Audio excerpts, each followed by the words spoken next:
So ever since the price tag for The Legend of Zelda Tears of the Kingdom got announced, a lot of people were kind of wondering, why is it more expensive than the other Nintendo Switch games that we've been getting? Well, the president of Nintendo of America, Doug Bowser, has come out and talked about this exact thing recently in an interview with the Associated Press. If you guys do enjoy this video, be sure to stick around for more. We do a variety of Nintendo-based content on this channel, and of course, Lord willing, all goes as planned. We're going to be playing through Tears of the Kingdom. I'll have gameplay, walkthrough, let's plays, guides, you name it, we're going to have it, just like we did with Breath of the Wild and everything else here on the channel. So, Doug Bowser was talking about the fact that the price tag is going to be $70 instead of $60. So, again, we're going by the USD price, of course.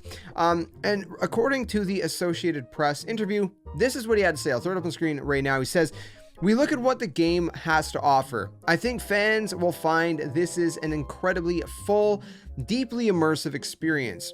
The price point reflects the type of experience that fans can expect when it comes to playing this particular game. This isn't a price point that we'll necessarily have on all of our titles.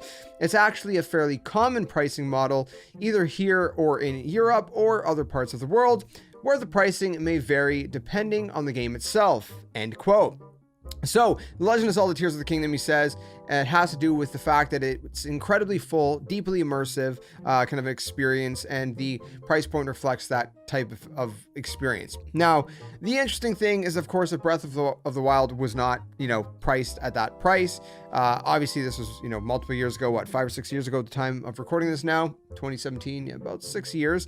And, it's kind of interesting that they're taking that, I guess, angle. I think this is just, their way of kind of, from a business perspective, trying to, kind of explain away the price point, right? I do understand what he's saying. I guess there's a lot more that went into this game. At the same time, you got to think that, again, with Breath of the Wild and many other Switch games that have been massive first-party titles, they've still been, at the $60 price point. It does make you wonder, though, right? Because obviously, a game like Breath of the Wild is much bigger in terms of scale and content than a game like Super Mario Odyssey. But in terms of, the popularity, Super Mario Odyssey is pretty massive as well. Mario games and Zelda games, right? Those are like the two biggest things for Nintendo. So it kind of makes you wonder if the next Mario game was to come out, if it was similar in scale to Mario Odyssey, would it too be priced at $70, or would it not fit this, this, I guess, criteria of being, such a deeply immersive game? I don't know. Maybe they're looking at it like, the world is massive.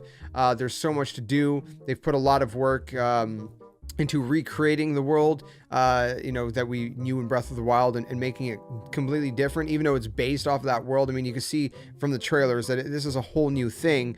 I don't know. I mean, your guess is as good as mine. But either way, this is his explanation for the price hike of an extra $10. I think they can get away with it. I'll be honest. I do think they can get away with it because, Breath of the Wild added so much.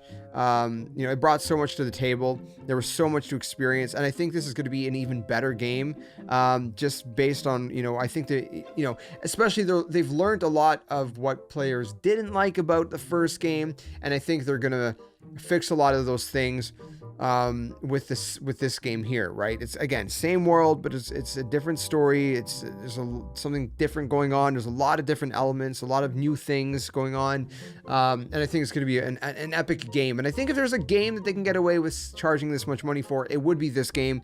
Again, the question is, which games are going to get that $70 price tag in the future, and which games are going to stay at the $60 price tag? Let me know in the comments below. Do you think it's a fair price? I mean, we may not like the price hike. No one wants to pay more for something, obviously. We always want to pay the least possible. But do you think that the value is there? That's the question, right? It's not like whether you're happy necessarily about it, because again, nobody's ever happy about paying more for something, obviously.